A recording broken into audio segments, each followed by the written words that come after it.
വരുന്ന സെപ്റ്റംബർ 14-ന് ISLന്റെ പുതിയ പതിപ്പ് ആരംഭിക്കുകയാണ്. സമ്മർ ട്രാൻസ്ഫർ വിൻഡോ ജൂൺ 12-ന് ഇന്ത്യയിൽ ഓപ്പണായി ഓഗസ്റ്റ് 31-ന് അവസാനിക്കുമ്പോൾ ISL ക്ലബ്ബുകൾ നീക്കങ്ങൾക്ക് തുടക്കമിട്ടു കഴിഞ്ഞു. എല്ലാ ക്ലബ്ബുകളും ഇപ്പോഴേ ട്രാൻസ്ഫർ നീക്കങ്ങളും തയ്യാറെടുപ്പുകളും തുടരുമ്പോൾ മികച്ച താരങ്ങളെ സ്വന്തമാക്കണമെങ്കിൽ ബ്ലാസ്റ്റേഴ്സിന് ഇപ്പോൾ ഇറങ്ങിയാലേ കിട്ടുകയുള്ളൂ.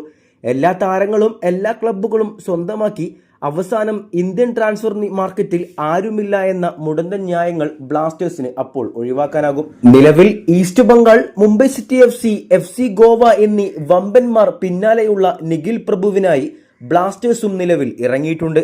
കൂടാതെ പഞ്ചാബിന്റെ തന്നെ മറ്റൊരു താരമായ അഭിഷേക് സിംഗിനായും ബ്ലാസ്റ്റേഴ്സ് രംഗത്തുണ്ട്.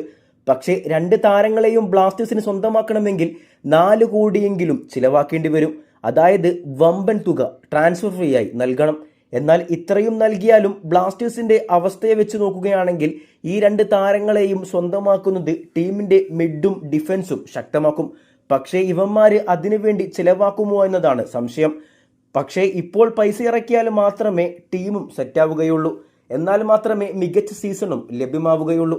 അല്ലാതെ ഉള്ള താരങ്ങളൊക്കെ വിറ്റ് പുട്ടടിച്ചാൽ അവിടെ ഇരിക്കത്തേയുള്ളൂ. വീഡിയോ അവസാനിക്കുന്നു. കൂടുതൽ കേരള +ISL വാർത്തകളുമായി അടുത്ത വീഡിയോയിൽ കാണാം.